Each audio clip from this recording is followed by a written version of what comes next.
The FBI says a man wanted since the 1980s for stealing more than $1 million from an armored car company was identified after his death. It ends a years-long search that once made national headlines. News 13's Shelley Garzone tells us how this case came to a close right here in the mountains. Shelley.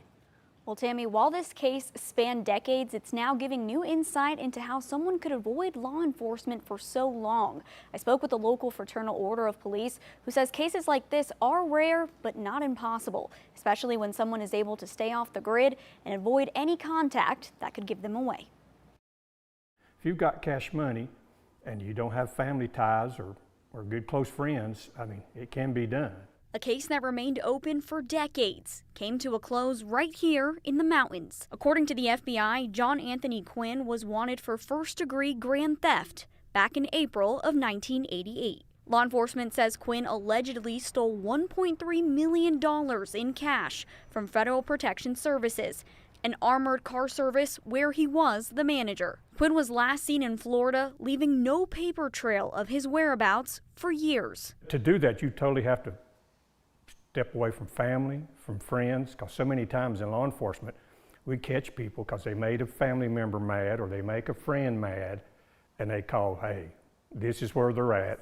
Lance, who has multiple years of law enforcement experience, says while difficult, hiding in plain sight isn't impossible. You can find people that will just take cash money, don't care who you are. And if you need there's hotels, there's hostels, that probably some that would just take cash money.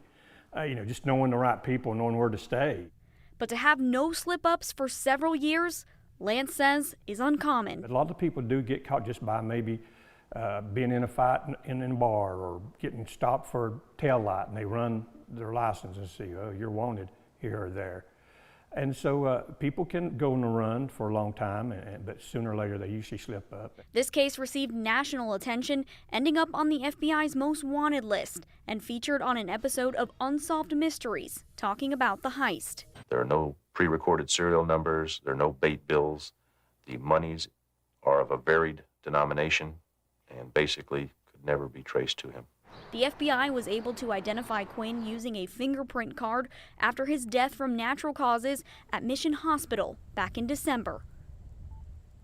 And we did reach out to the FBI for additional comments, who declined, saying they won't be releasing any additional information at this time due to privacy reasons. Back to you.